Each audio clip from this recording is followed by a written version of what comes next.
জামাত ক্ষমতায় আসলে নাকি মুরসির মতো পশ্চিমারা তারে ফেলায় দেবে, এটা বিএনপির কেউ কেউ কইতেছে। কথাটা যে খুব বাড়ায় বলতেছে তা না, ঘটনা তো এটা ঘটিছেই। মুরসির মিশরের গল্প দিয়ে শুরু করি যেন বুঝতে সুবিধা হয়। মুরসি কে ছিলেন? মোহাম্মদ মুরসি 2012 থেকে 13 সালে কয়েক মাসের জন্য সেই আরব বসন্তের পরে মিশরের নির্বাচিত প্রেসিডেন্ট ছিলেন। তার দল মুসলিম ব্রাদারহুড, জামাতের মতোই একটা ইসলামী দল ছিল।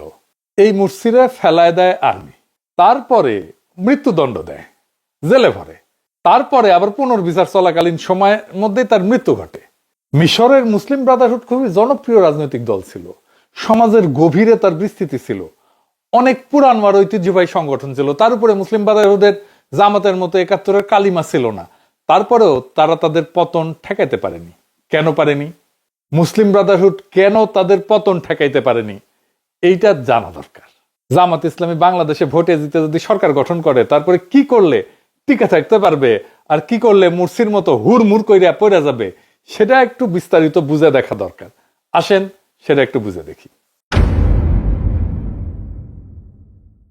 রাষ্ট্র চালানোর সময় শুধু ধর্মের কথা বললেই হয় না, ক্ষমতার ভাষাও জানতে হয়। বিশ্ব রাজনীতি একটা হাট বাজারের মতো। যার পকেটে বেশি টাকা, যার হাতে পুলিশ, যার মিডিয়া, সাহিত্য, স্কুল, ইউনিভার্সিটির দখল, সেই সত্য বয়ান তৈরি করে। সেই বলে সত্য কোনটা, সে বলে সন্ত্রাসী কে, কে বলে কোনটা ঠিক কোনটা বেঠিক, এই সব কিছুই ঠিক করে। জামাত যদি ক্ষমতায় আসে, তারা দুই ধরনের শত্রু ভাবাপন্ন দুনিয়ার মুখোমুখি হবে। এক ইন্ডিয়া, পাশের দেশের মোটা ভাই, নিজের সাইজ, সেনাবাহিনী, মিডিয়া, স্বার্থ, বাংলাদেশের ভেতরে তার সব লেসপেন্সার, দিল্লি স্টার, পন্দের আলো, সিপিবি, বাম, মির্জা ফখরুল, সব ইন্ডিয়ান মাল, সব নিয়ে বসে আছে। আর পশ্চিম, আমেরিকা, ইউরোপ, যারা টাকা দেয়, আন্তর্জাতিক মিডিয়া চালায়, বিশ্বব্যাংক, IMF চালায়, জাতিসংঘ চালায়, যুদ্ধ করে, নিষেধাজ্ঞা দেয়। এর মধ্যে প্রফেসর ইউনূস আছে, আছে ট্রান্সপারেন্সি ইন্টারন্যাশনাল, আছে ব্র্যাক, সিপিডি, দূতাবাস, বাঙ্গু, সুশীল, এলিট, যাদের মুখ বাংলাদেশের পশ্চিমে, বাংলাদেশ যাদের উপনিবেশ।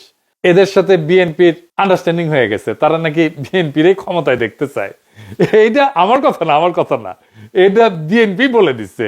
ফয়সালা নাকি হয়ে গেছে, মির্জা ফখরুল নিজে বলিছে, শুনেন। বিএনপিকে দেখতে চায় এখন আন্তর্জাতিক বিশ্ব এবং বাংলাদেশের মানুষ। তো এই পশ্চিমাদের দালালদের ক্ষমতা আনবেন নাকি আনা উচিত? পশ্চিমারা কেন বিএনপি ক্ষমতা দেখতে চায়? তারা ঠিক যেই কারণে হাসিনা ক্ষমতায় দেখতে চাইতো, ঠিক একই কারণে তারা বিএনপিকেও দেখতে চায়, যেন তাদের তালুকদারি বাংলাদেশে কায়েম থাকে। তো এই দুই পক্ষের কাছেই ইসলামিস্ট পার্টি মানেই সন্দেহ। তারা ভাবে এরা ক্ষমতায় আসলে শরিয়া আইন চালু করবে, জঙ্গি বানাবে, ঝাঁকে ঝাঁকে নারীর অধিকার থাকবে না, তাদের লেখাপড়াই করতে দেবে না, ঘরের মধ্যে আটকে রাখবে, সংখ্যালঘুরা মায়ের খাবে সকাল সন্ধ্যা 2 বার। তাই জামাতের প্রথম কাজ হইতেছে এমন পরিস্থিতি তৈরি করা, বলবে আমরা সন্ত্রাসী না, সন্ত্রাস আমাদের পথ না, আমরা গণতান্ত্রিক, আমরা আধুনিক, আমরা স্মার্ট, আমরা শান্তিপূর্ণ দুনিয়ার নর্ম মেনে চলা গণতান্ত্রিক ইসলামী সরকার। এটা প্রমাণ করা। কিভাবে করবে? প্রথম কৌশল হইতে হবে একটা ফ্রন্টের মাধ্যমে ক্ষমতায় যাওয়া। একা একা ক্ষমতায় যাওয়ার সক্ষমতা থাকলেও না যাওয়া ক্ষমতায়। ঠিক যেমন ছাত্র শিবির ছাত্র সংসদগুলোতে নির্বাচন করছে, শিবিরের নামে না, কিন্তু ঐক্যবদ্ধ শিক্ষার্থী জোট নামে ভোট করছে। জামাতকেও এরকম একটা জোটের মাধ্যমে ভোটে নামতে হবে। নাম হইতে পারে ধরেন জাতীয়তাবাদী ফ্রন্ট। এইখানে জামাতের সাথে জামাতের বাইরের ফোর্স এককভাবে ডিল করলে এটা হবে না, কালেকটিভ ভাবে ডিল করতে হবে। তাহলে সমানে সমানে ঐক্য হবে। এই ঐক্য হবে চার্টারের ভিত্তিতে, সিটের জন্য না। জামাতের বাইরে জামাতের সাথে যারা থাকতে পারে তারা হইতেছে ধরেন এবি পার্টি, যদিও এই পার্টির নাম শুনলে জামাতের গায়ে চিরবির চিরবির করবে, আমাদের দল থেকে বের হয়ে যায় পার্টি করেছে। তারপরে ধরেন আপ বাংলাদেশ, রাষ্ট্রচিন্তা, ইনকিলাব মঞ্চ, এমনকি এনসিপি। এইটাকে জামাতের সরকার তখন আর কেউ বলতে পারবে না।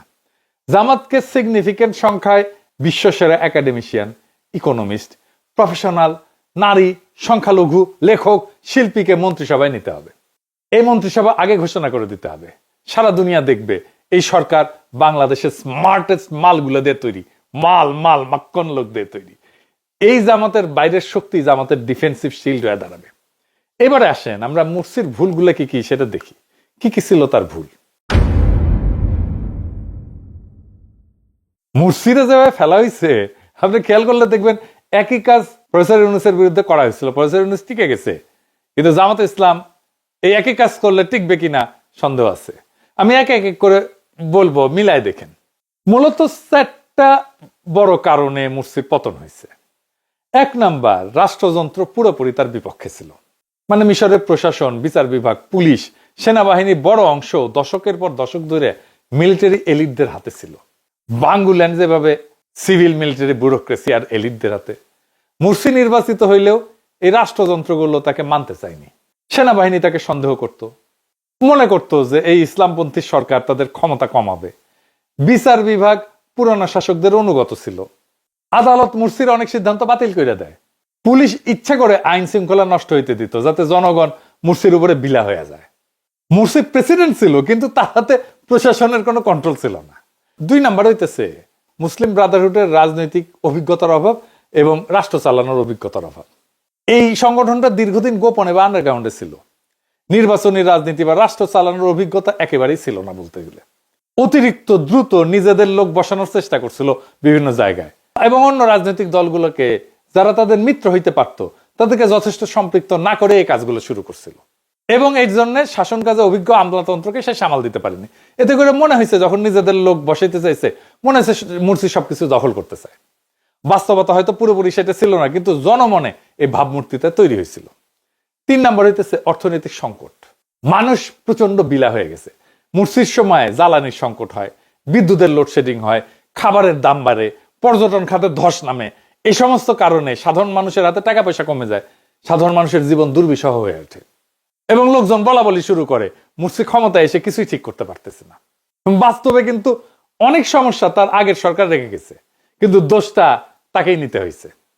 4 নাম্বার হইতেছে যে মুরসির বিরুদ্ধে বিরোধী দল, সেনাবাহিনী এবং পুরনো শাসক গোষ্ঠী একসাথে জোট বেঁধে ফেলে। এই একই ঘটনা ঘটতে পারে জামাত ক্ষমতায় আসলে। বিএনপি, সেনাবাহিনী, আওয়ামী লীগ একসাথে জোট বেঁধে ফেলতে পারে। মুরসির বিরুদ্ধে তামারাদ নামে একটা আন্দোলন তৈরি হয়, যার পেছনে অর্থ, লোকজন সব দেয় পুরনো শাসকদের ব্যবসায়ী গোষ্ঠী এবং সেনাবাহিনী। তারা মানুষের অসন্তোষকে বড় করে প্রচার করে, মিডিয়া দিন রাত মুরসির বিরুদ্ধে ক্যাম্পেইন চালায়। শেষে লাখো মানুষকে রাস্তায় নামানো হয়। এইটাকে অজুহাত করে সেনাবাহিনী বলে দেশে বিশৃঙ্খলা তৈরি হয়েছে, তাই আমরা ক্ষমতা নিতেছি। এইভাবেই 2013 সালের 3রা জুলাই মুরসিকে সরায় ফেলা হয়। আন্তর্জাতিক রাজনীতিরও ভূমিকা ছিল। সৌদি আরব এবং ইউএই মুরসিকে পছন্দ করত না, কারণ মুসলিম ব্রাদারহুড রাজতন্ত্রের পক্ষে ছিল না, এবং সেই কারণে ওই দেশগুলোর রাজতন্ত্র মুরসিকে রাজতন্ত্রের জন্য হুমকি বলে মনে করত। এটা ছাড়াও ইসরায়েল মুসলিম নীতিকে সন্দেহের চোখে দেখত, দেখাটাই স্বাভাবিক। যদিও আমেরিকা মুরসি এবং সেনাবাহিনীর 2 পক্ষকে খুশি রাখতে চাইছিল, কিন্তু শেষ পর্যন্ত সেনাবাহিনীর দিকে ঝুঁকে যায়। তো যেই মুহূর্তে সৌদি আরব, ইউএই, ইসরায়েল সেনাবাহিনীর পক্ষে চলে যায়, মুরসির আর তখন কোনো করারই কিছু ছিল না, কোনো ভরসা থাকলো না। মুরসির শেষ ভুল ছিল সংবিধান সংশোধনের ঘোষণা দেওয়া। মুরসি ক্ষমতা আসছে ভোটে জিতে, এবং এই সংবিধানের অধীনেই। এই সংবিধানকে সংশোধন করার ক্ষমতা মুরসির কিন্তু ছিল না। মুরসি একসময় ঘোষণা দিয়েছিল, বিচার ব্যবস্থা আমার সিদ্ধান্ত চ্যালেঞ্জ করতে পারবে না। তিনি এটা করছিলেন যে সামরিক বাহিনী এবং বিচারিক চক্রের যে ষড়যন্ত্র, এটা থামাইতে। কিন্তু জনগণের কাছে মনে হইল মুরসি স্বৈরাচার হইতে চাইতেছে। এইটা তার জনপ্রিয়তাকে এক ধাক্কায় কমায় দেয়। দলের বাইরে যে জনসমর্থন ছিল, সেইটা চলে যায় তার পিছন থেকে। তার ফলে মুরসি নির্বাচিত হইলেও রাষ্ট্রের বাস্তব ক্ষমতা তার হাতে ছিল না, আর তাই টিকে থাকতে পারেনি। তাইলে জামাত যদি বাংলাদেশে ক্ষমতায় আসে, মুরসির পতন থেকে কি কি শেখা দরকার? জামাত যদি ক্ষমতায় আসে, মুরসির পতন এড়ানোর কয়েকটা কৌশল তাকে নিতে হবে। তাকে 3টা মাঠে খেলতে হবে: রাষ্ট্রযন্ত্র, বৈদেশিক শক্তি এবং সমাজ, দেশের ভেতরে। এই 3টাতে সঠিকভাবে খেলতে হবে। খেলা হবে, সেই খেলাটা খেলতে হবে। 1 নম্বর হইতেছে ভিতরের মাঠ, রাষ্ট্রযন্ত্র, সেনাবাহিনী, পুলিশ, আমলা, বিচার বিভাগ। এটা সবচেয়ে ঝুঁকিপূর্ণ জায়গা। বাংলাদেশের রাষ্ট্রযন্ত্র নিজেদের মতো করে একটা রাষ্ট্র, তার একটা ডিপ স্টেট আছে। এই রাষ্ট্রের একটা স্টেক আছে। এদের সাথে ভুলভাবে ডিল করলে যে কেউ পড়ে যাবে। প্রথম, সেনাবাহিনী। সেনাবাহিনীকে কিভাবে ডিল করতে হবে এটা ঠিক আমরা জানি। সেনাবাহিনীর মধ্যে জেনারেল আছে যারা গুম খুনের সাথে যুক্ত ছিল। এটা পুরোপুরি পরিষ্কার না। এই সত্য মেনে নিয়েই কৌশল নিতে হবে। সেনাবাহিনীর মধ্যে 3 ধরনের জেনারেল আছে। এক হচ্ছে অপরাধে জড়িত, গুম খুনের দায়ে ভয় পায়, এই জন্যে 2 নাম্বার হাসিনার অনুগত, রাজনৈতিকভাবে পক্ষপাতদুষ্ট। আর 3 নাম্বার পেশাদার অফিসাররা, এরা দায়িত্বশীল, শান্ত। ভুল কৌশল হবে একসাথে সবাইকে শত্রু ভাবা এবং একসাথে সবাইকে শাস্তি দিতে যাওয়া। এতে 1 নাম্বার এবং 2 নাম্বার গ্রুপ ভয় পেয়ে বিরোধী ফ্রন্ট তৈরি করে ফেলবে, এটা বিপজ্জনক।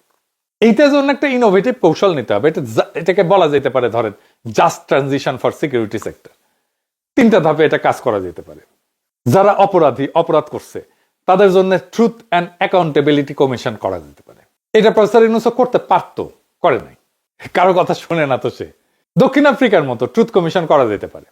গুম খুন দুর্নীতির কথা প্রকাশ করলে শাস্তি কম হবে, সম্পূর্ণ দায় ঢাকা যাবে না, কিন্তু সফট ল্যান্ডিং এর একটা ব্যবস্থা থাকবে। অপরাধীরা তখন আপনার বিরুদ্ধে যুদ্ধ করবে না, নিজেদেরকে বাঁচানোর জন্য সহযোগিতা করবে। 2 নাম্বার হইতেছে যারা হাসিনার অনুগত জেনারেল, তাদের ডিপলিটিসাইজেশন করতে হবে। তাদের সরাসরি বাইর করে দেওয়া যাবে না, বরং নন অপারেশনাল পোস্টিং, যেমন ডিফেন্স কলেজে প্রশিক্ষণ, বিদেশে মিশন, এই সমস্ত জায়গায় তাদেরকে পোস্টিং দিয়ে দিতে হবে। এবং ধীরে ধীরে নতুন প্রফেশনাল নেতৃত্ব গড়ে তুলতে হবে এবং পেশাদার অফিসারদের উন্নত অবস্থান নিশ্চিত করতে হবে। বাজেট বাড়াইতে হবে, প্রশিক্ষণ দিতে হবে, আধুনিক অস্ত্র শস্ত্র যন্ত্রপাতি এটা দিতে হবে, টেকনোলজি দিতে হবে। সেনাবাহিনী যেন আবার কখনো মনে না করে যে মুজিবের মতো রক্ষী বাহিনীর মতো একটা দলীয় মিলিশিয়া তৈরি করবে। না, স্পষ্ট বার্তা দিতে হবে দলীয় মিলিশিয়া না, রাষ্ট্রীয় সেনাবাহিনী দেশের প্রতিরক্ষার কেন্দ্র। রক্ষী বাহিনী করা কিন্তু মুজিবের সবচেয়ে বড় ভুল ছিল এবং এটা পুনরাবৃত্তি করা যাবে না। রক্ষী বাহিনী 2 কারণে আত্মঘাতী ছিল। সেনাবাহিনী মনে করলো সরকার তাদের মাথার উপরে নিজস্ব বাহিনী বসাতেছে। আর 2 নাম্বার হইতেছে রক্ষী বাহিনী বেশি বাজেট পাচ্ছে, তারা বেশি সুযোগ সুবিধা পাচ্ছে। তারপরে হইতেছে ধরেন আমলা, পুলিশ, পুরো সিস্টেম, এটাকে যদি একবারে বদলাইতে যায় অর্থনীতি থেমে যাবে। বাংলাদেশের প্রশাসন দুর্নীতিগ্রস্ত, কিন্তু একদিনে সব সরাইতে গেলে দেশ থমকে যাবে। এইখানে যে কৌশল নেওয়া যেতে পারে, ধরেন 2 লেয়ার রিফর্ম মডেল নেওয়া যেতে পারে। 1 নম্বর হইতেছে যারা হাই করাপশন অফেন্ডার, যারা একেবারে পচা, এদের দ্রুত বিচার করা। যারা কোটি কোটি চুরি করছে, ক্রসফায়ার গুমে জড়িত ছিল, তাদের দ্রুত বিচার করা। বিশেষ ট্রাইব্যুনাল, সেখানে আন্তর্জাতিক পর্যবেক্ষক থাকবে এবং ন্যায় বিচার নিশ্চিত করা হবে। এতে জনগণ খুশি, প্রশাসনও ভয় পাবে। 2 নাম্বার মিডিল এবং লোয়ার টায়ার কর্মকর্তা, যারা অতখানি দুর্নীতিতে যুক্ত ছিল না এবং বাধ্য হয়ে হাসিনার পক্ষে কাজ করতে হয়েছে, তাদের রিওরিয়েন্টেশন করতে হবে এবং পারফরমেন্সের কন্ট্রাক্টের ভিত্তিতে তাদের চাকরিটা রাখতে হবে, যেন দুর্নীতির সুযোগটা কমে এবং স্বচ্ছতা বাড়ানো যায়। এবং কি পারফরমেন্স ইন্ডিকেটর ভিত্তিক পদোন্নতির ব্যবস্থা করতে হবে। যারা শত্রু না তাদেরকে শত্রু বানানো যাবে না। 2 নাম্বার, যেটাকে আমি বলছি বাইরের মান, ইন্ডিয়া, পশ্চিম দুনিয়া, চীন, আরব, তুরস্ক কেন সেটার আলাপে আসতেছি পরে। এদের সাথে কিভাবে ডিল করবে? ধরেন ইন্ডিয়া আমাদের প্রতিবেশী হিসেবে থাকবে, আমি তো দেশকে তুলে নিয়ে অন্য জায়গায় যেতে পারবো না। ইন্ডিয়ার সাথে আমাদের একটা ডিলিংসটাকে, এটাকে খুব মেটিকুলাসলি এটাকে আমাদের ব্যালেন্স করতে হবে। ভারতের ভয়টা আমাদেরকে জানতে হবে। ভারত জামাতকে কিভাবে, কি কারণে ভয় পায়? 3টা কারণে ভয় পায়। একটা হচ্ছে তারা মনে করে যে তাদের পাকিস্তান ঘেঁষা ভাবমূর্তি আছে, সীমান্তে চরমপন্থার ভীতিতে আছে তাদের, ভারতের মুসলিম রাজনীতিতে প্রভাব ফেলবে জামাত ইসলাম জিতে যায় যদি, এটা একটা ভয়। এইখানে একটা স্ট্র্যাটেজিক ব্যালেন্সের কৌশল নিতে হবে। আমি মনে করি এখানে মমতা ব্যানার্জির সাথে একটা সম্পর্ক তৈরি করতে হবে। মমতার ভোটের মূল শক্তি কিন্তু মুসলিম ভোট। মমতাকে আমরা আস্থায় নিতে পারলে, ইকোনমিক সম্পর্ক তৈরি করতে পারলে পশ্চিমবঙ্গের সাথে, এটাই আমাদের ভারতের মধ্যে আমাদের স্বার্থ রক্ষা করবে। যদি জামাত মানবাধিকার, গণতন্ত্র, সহাবস্থান, অর্থনৈতিক উন্নয়নের ভাষা গ্রহণ করে এবং বাংলাদেশ ভারত সম্পর্ককে শান্তিপূর্ণ রাখার প্রতিশ্রুতি দেয়, তাহলে পশ্চিমবঙ্গ মুসলিম ভোট ব্যাংকের মধ্যে একটা সফট সিম্প্যাথি তৈরি হতে পারে। এই সিম্প্যাথেটিক ক্লাইমেট বাংলাদেশের জন্য উপকারী হবে। ভাষা ব্যবহারের ক্ষেত্রে শান্ত ভাষা ব্যবহার করতে হবে। আপনি আরএসএস, বিজেপি, হিন্দুত্ববাদী রাজনীতির সমালোচনা করেন, মুসলিম কোপানোর রাজনীতির সমালোচনা করেন, কিন্তু অ্যাজ এ হোল ভারত বিরোধী যুদ্ধোন্মাদ কোন ভাষা, রেটরিক এটা ব্যবহার করা যাবে না। আপনি কঠিন দাবি তোলেন কূটনীতিতে, যেমন পানি নিয়ে দাবি তোলেন, পানির হিস্সা নিয়ে দাবি তোলেন, সীমান্ত হত্যা নিয়ে দাবি তোলেন, বাণিজ্যের ভারসাম্য নিয়ে দাবি তোলেন এবং এইটাকে ইনস্টিটিউশনাল ডিপ্লোমেসি দিয়ে আপনি ডিল করেন। মানে আমরাও তো রাষ্ট্র হিসাবে cross border network, cross border সন্ত্রাসী যদি থাকে সেটাও তো আমরা হইতে দিতে পারি না। আমরা তো শান্তিপূর্ণ সীমান্ত চাই, আমরা তো সীমান্তে কোনো অপরাধ চাই না, আমরা তো সীমান্তে চোরাচালান চাই না, আমরা সীমান্তে কোনো সন্ত্রাসী কর্মকাণ্ডও চাই না। এইখানে 2 পক্ষেরই একটা আস্থার জায়গা তৈরি করতে হবে। এর বাইরে পশ্চিম, ইউরোপিয়ান ইউনিয়ন, আমেরিকা, এদের ভয় একটাই যে তালিবান হয়ে গেল কিনা।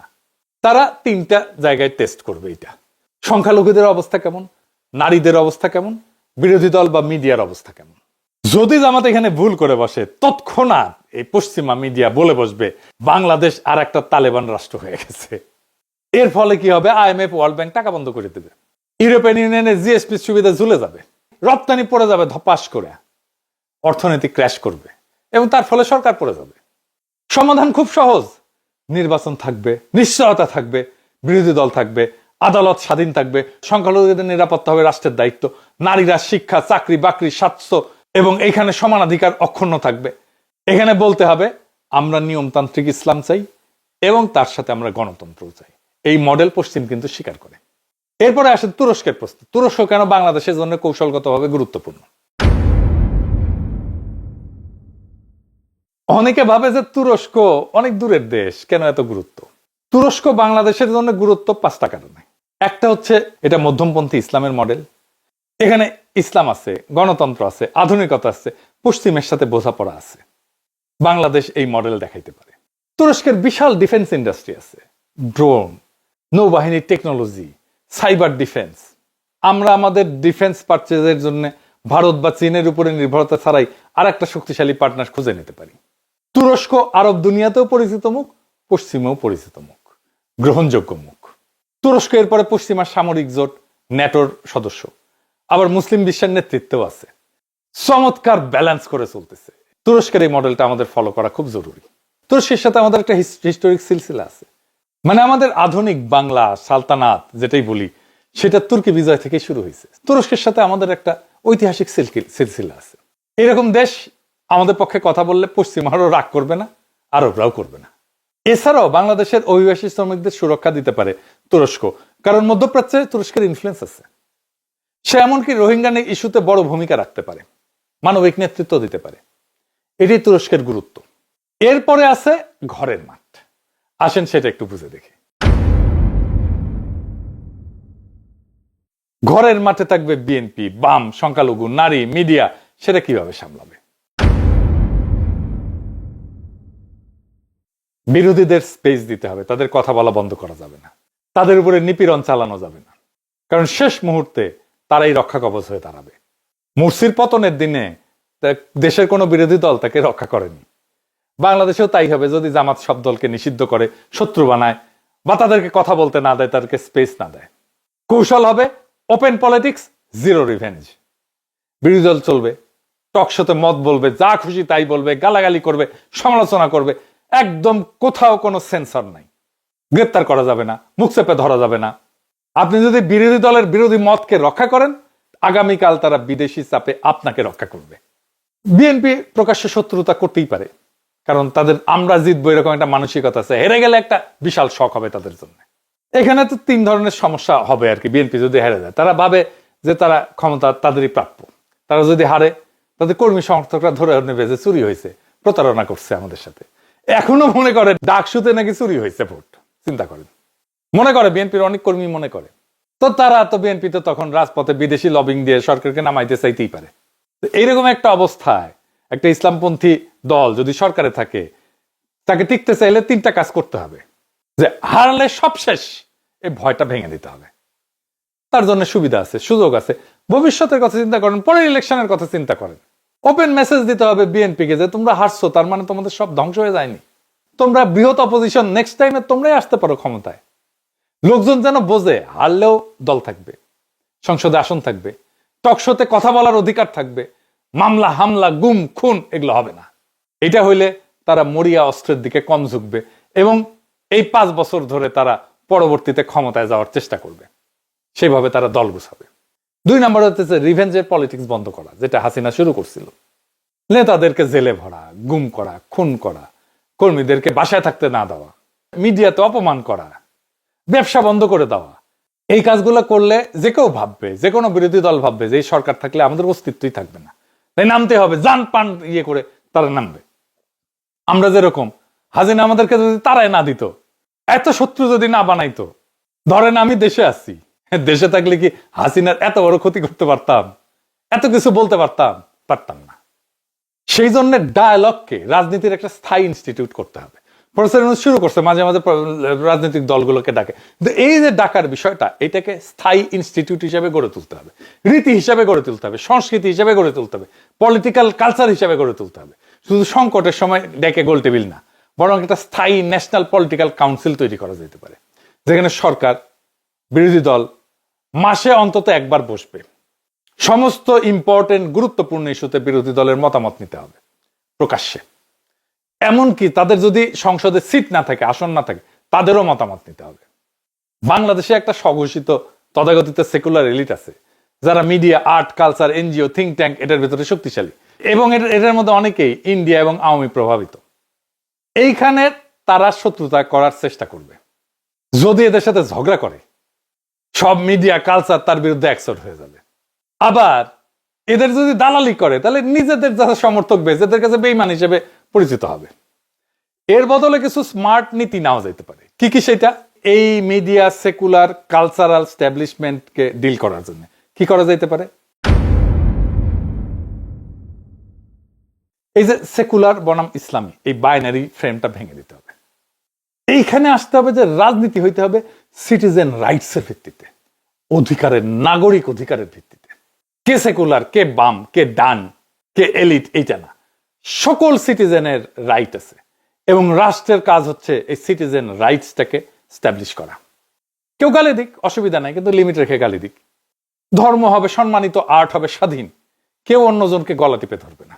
আর্টও ধর্মকে গলা টিপে ধরবে না, ধর্ম আর্টকে গলা টিপে ধরবে না। মিডিয়ায় রেগুলেশন থাকবে, কিন্তু সেন্সরশিপ না। কিছু কিছু জায়গায় গানের অনুষ্ঠানের সামনে যে বিক্ষোভ শুরু হয়, এই যে কাজ করা যাবে না। শো ক্যান্সেল করে দিতে হবে, করা যাবে না।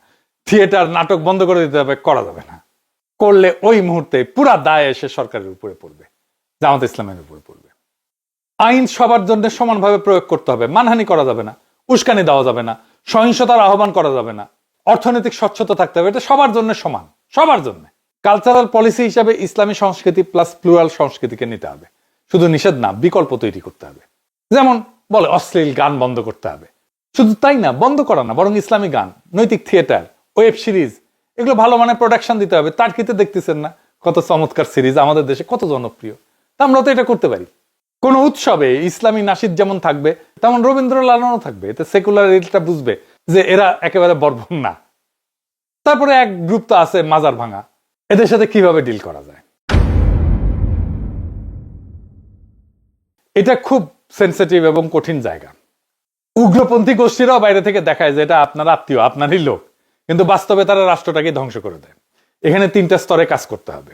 ক্লিয়ারলি, খুব স্পষ্টভাবে বলতে হবে, রাষ্ট্রে বল প্রয়োগের একমাত্র অধিকার সরকারের, কোন জঙ্গি গ্রুপের না, কোন মরাল পুলিশের না। এইটা বেআইনি কাজ এবং এইটার শাস্তি হবে। এই কাজ করা যাবে না। কোনোভাবেই রাষ্ট্রের বাইরে কেউ বল প্রয়োগ করতে পারবে না, কারো উপরে না। আপনি মাইক লাগায় সমালোচনা করেন, কোনো অসুবিধা নাই, কিন্তু হাতুড়ি নিয়ে ভাঙতে পারবেন না, কেউ করতে পারবেন না। এখানে আরো পলিসি নেওয়া যেতে পারে, মানে যাদের কাজ নেই তাদেরকে কাজ দেওয়া, কাউন্সেলিং করা, রোজগারের ব্যবস্থা করা।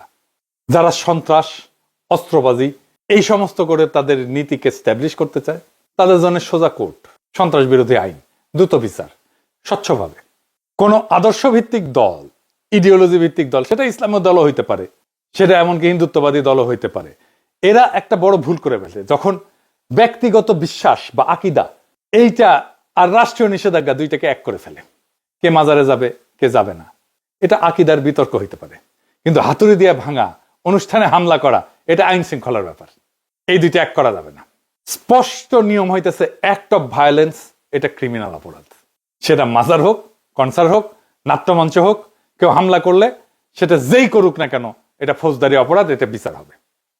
বিতর্কের প্ল্যাটফর্ম খুলে দিতে হবে। আপনি এটা নিয়ে মাজার করা যাবে না, এটা নিয়ে বিতর্ক করেন, মাইক লাগায় বিতর্ক করেন, কোনো অসুবিধা নাই। টিভি ডিবেট করেন, আলোচনা করেন, জনসভা করেন, মতামত তৈরি করেন, সব অ্যালাউড। ভাঙার বদলে বিতর্ক, এই সংস্কৃতি বানাইতে হবে। সামাজিক বিতর্কগুলো, সামাজিক ইস্যুগুলো সমাজে চালু থাকতে হবে। এটা আস্তে আস্তে আস্তে আস্তে আস্তে স্থিত হবে। আজকে এটা সমাধান লাগবে, করা যাবে না, হয় না, এটা আসলে এভাবে করা যায় না সমাধান। রাষ্ট্র কারো আকীদাগত বিতর্ক এটাকে ফয়সালা করে দেবে না। রাষ্ট্রের কাজ শান্তি এবং নিরাপত্তা রক্ষা করা সব নাগরিকের। সংখ্যালঘু ইস্যুতে এখানে ভুল করলে আন্তর্জাতিক চাপ তৈরি হবে, তীব্র হবে। এবং বাংলাদেশে হিন্দু, বৌদ্ধ, খ্রিস্টান এদের নিরাপত্তা সবচেয়ে সংবেদনশীল বিষয়। একটাও হামলা হলে ভারত, পশ্চিম মিডিয়া একসাথে চাপ দেবে এসে। এইখানে একটা মাইনরিটি প্রোটেকশন প্রোটোকল লাগবে। হামলায় অপরাধী যেই হোক না কেন শাস্তি হবে। সংখ্যালঘু নির্যাতন, মন্দির ভাঙা, উপাসনালয় ভাঙা, এটাই জিরো টলারেন্স। এবং সংখ্যালঘুদের সরকারের দৃশ্যমান ভূমিকা থাকতে হবে। এইবার পাগল রে সাঁকো নাড়ানোর কথা মনে করাই দিলাম কিনা আল্লাহ জানে। জামাত আমার কোনো সাজেশন না নিলেও এই সাজেশনটা নিতে পারে, আগ্রহ নিয়ে। হ্যাঁ, আর অখণ্ড ভারতের সৈনিক গোবিন্দ প্রামাণিককে মন্ত্রী বানিয়ে দিতে পারে। আপনাদের তো চিন্তা যে জামাত মদ খাইতে দিবে কিনা, আমার চিন্তা জামাত গোবিন্দ প্রামাণিককে মন্ত্রী বানিয়ে দেয় কিনা। এবার আসেন নারীর প্রশ্ন। বাংলাদেশের শহুরে নাগরিকদের, বিশেষ করে এলিট সম্প্রদায়ের তিনটা ভয়। মানে জামাত ক্ষমতা আসলে পোশাক নিয়ন্ত্রণ করবে কিনা নারীদের, নারীরা চাকরি করতে পারবে কিনা, মদ টদ আবার খাইতে দিবে কিনা, বিনোদন টিনোদন এগুলো বন্ধ করে দিবে কিনা। এইটা জামাতকে স্পষ্ট করতে হবে। তবে আমি কিছু কৌশল বলে দিতে পারি আর কি, জেনারেল কৌশল হিসেবে। যেমন ধরুন পোশাকে, ইসলামের পোশাকের নির্দেশ তো শালীনতা, এবং এই শালীনতা এটা সামাজিক গ্রহণযোগ্যতার বিষয়, সামাজিক উৎসাহের বিষয়। সমাজ শালীনতার উৎসাহ দেবে, এটাকে প্রমোট করা হবে। কিন্তু পোশাক পুলিশিং এটা নিষিদ্ধ। সরকারি ভবনে শালীন পোশাক পরবে, এটা অফিসিয়াল কোড। বেসরকারি জীবনে স্বাধীনতা থাকবে, কোনো জোর থাকবে না। নারীর চাকরি, শিক্ষা এই সমস্ত নিয়ে তো প্রশ্ন আসার কথাই নাই, কারণ ইসলামে নারীর শিক্ষা এবং উপার্জন নিষিদ্ধ না, বরং উৎসাহ দেওয়া হয়। নারীর শিক্ষা, স্বাস্থ্য, চাকরিতে সমান সুযোগ, নিরাপদ পরিবহন, কর্মক্ষেত্রে হয়রানির বিরুদ্ধে কঠিন আইন থাকতে হবে এবং সেটা প্রয়োগ থাকতে হবে। এইবার আসেন মদের প্রশ্ন আর কি। এইটাই তো কিছু করার নাই। হ্যাঁ, কিন্তু বাংলাদেশে অমুসলিম আছে, পর্যটক আছে, তারা আসে। সো মুসলিমদের জন্য এটা তো নিষিদ্ধ করা ছাড়া কোনো উপায় নাই, তাই না? মানে আমার মজাই লাগতেছে, ও মুসলিমদের জন্য লাইসেন্স টাইসেন্স দিতে হবে। তো আমার কোনো সমস্যা নাই, আমি আসিছি যেন অনেকের জ্বলে যেতেছে আর কি। আমার ক্ষুদ্র রাতার ভগিনীটা কই, দাদার কি মজা, এখান থেকে মালকে টাল হয়ে থাকতি, শুধু কি টাল, গান ধরবো, গান গান টালে গান ধরবো। ওই যে নিশান লাটিম জিন ধরিছে, চোখের তারায় রং জমিছে, এখন কোনো দুঃখ নেই, নেই কোনো ভাবনা, ইনকা করে দিন যদি যায় যাক না, কি হিংসা হয়। দুবাই মালয়েশিয়ায় পাওয়া যায় না মদ, পাওয়া যায় তো, এটা একটা মডেল আছে, সেই মডেলটা ফলো করতে হবে। এটা ইসলামের সাথে সাংঘর্ষিক না, আর আন্তর্জাতিক মিডিয়াতেও এটা নিয়ে কোনো সমালোচনা থাকবে না। এটার তো এক্সাম্পল আছে কিভাবে এটাকে কন্ট্রোল করা যায়। এখন সবচেয়ে কঠিন প্রশ্ন, আমি এই প্রশ্নটা আনছিলাম, সেটা হইতেছে যে বাংলাদেশের ইকোনমিটা, এটা তো একটা করাপ্ট ইকোনমি, এখানে চেয়ার টেবিলও ঘুষ খায়। তো এই করাপ্ট ইকোনমিটাকে যদি আমার ঠিক করতে হয়, তাহলে কি দুর্নীতির বিরুদ্ধে প্রথম দিন থেকে আপনি জেহাদ শুরু করবেন? তাহলে অর্থনীতি, ইকোনমি কোলাপস করে যাবে।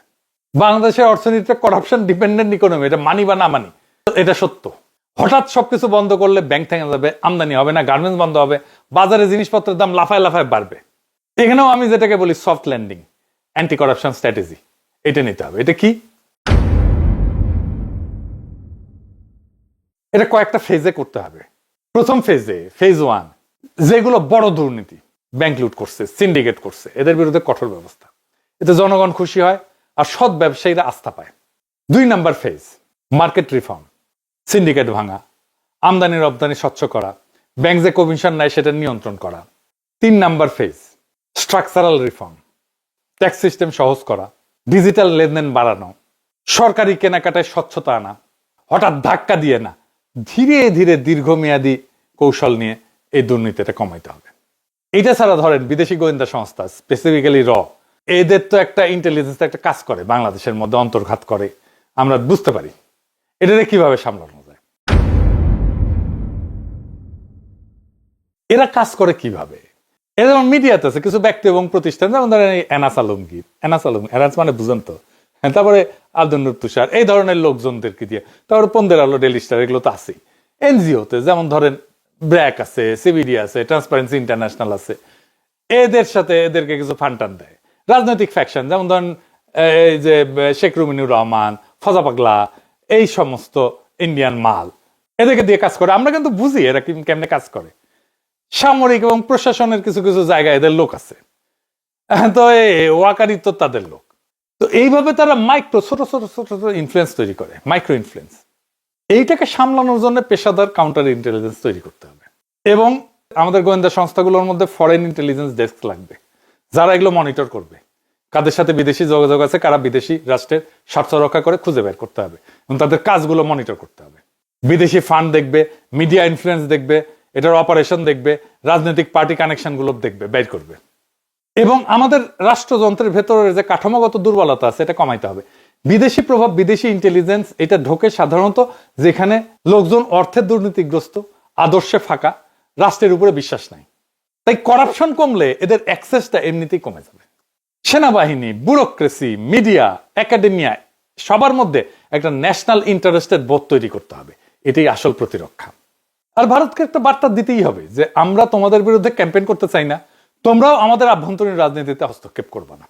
ধরেন ইন্ডিয়াকে একটা প্রপোজাল দেওয়াই যেতে পারে যে আমরা ক্রস বর্ডার চোরা কারবার এটাকে জিরো করব। এটাতে তাদেরও লাভ, আমাদেরও লাভ। রাজনীতি কেবল ভোটের খেলা না, ভোটের হিসাবও না। রাজনীতি হইতেছে রাষ্ট্রকে বাঁচানো এবং তাকে অগ্রসর করার শিল্প।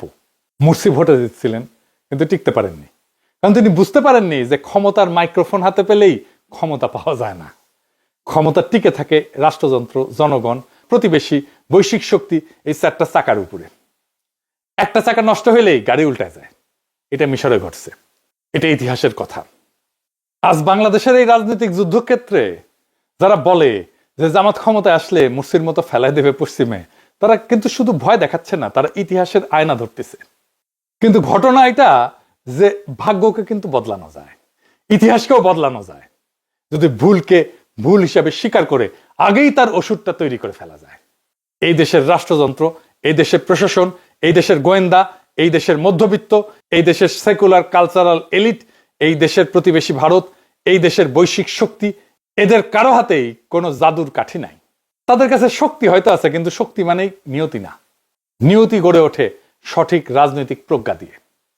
যে সরকার ক্ষমতা এসে বলবে আমরা প্রতিশোধ নেব না, আমরা রাষ্ট্র বানাবো, এবং সত্যিকার অর্থে সেই কাজে হাত লাগাবে, সেই সরকারকে কেউ ফেলতে পারবে না। যে সরকার বলবে আমরা ইসলাম মানি, আমরা ন্যায়, ইনসাফ, শালীনতা, করুণা, সহনশীলতা, এই চারটা নীতির বাইরে যাব না, সেই সরকারকে তালেবান, উগ্র, ফ্যাসিস্ট কোনো লেভেল কেউ কখনো দিতে পারবে না। যে সরকার বলবে সংখ্যালঘু আমার নাগরিক, নারী আমার নাগরিক, বিরোধী দল আমার নাগরিক, এমনকি যে আমাকে ভোট দেয়নি সেও আমার নাগরিক, সবার স্বার্থ রক্ষা করাই আমার রাষ্ট্রীয় দায়িত্ব, সেই সরকারকে ফেলার মতো শক্তি এই পৃথিবীতে নাই। যে সরকার বলবে রাষ্ট্রের নিরাপত্তা বাহিনী একমাত্র বল প্রয়োগকারী শক্তি, সে সরকারের বিরুদ্ধে কোনো উগ্রপন্থী নেতা, কোনো মাজার ভাঙার দল, কোনো বিদেশি ইন্টেলিজেন্স কিছুই দাঁড়াইতে পারবে না। যে সরকার বলবে যে আমরা বিশ্বর সাথে ব্যালেন্স করে শান্তির সাথে আগাবো, সে সরকারকে কেউ আলাদা করতে পারবে না। যে সরকার বলবে গুম খুনের অপরাধীর বিচার হবেই, কিন্তু পুরো বাহিনীকে শত্রু ভাববো না, সেই সরকার টিকে থাকবে।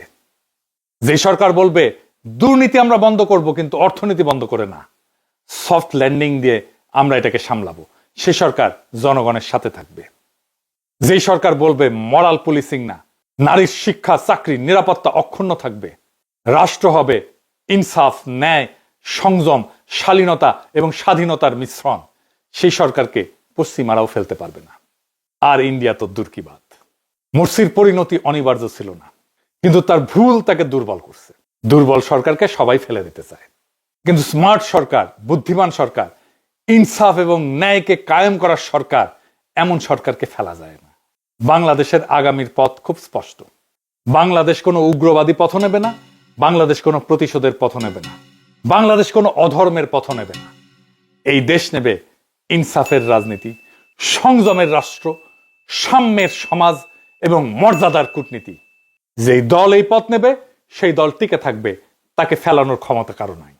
যেই দল এই পথ নেবে না সেই দল পড়বে, ইতিহাসের আস্থা করেই পড়বে।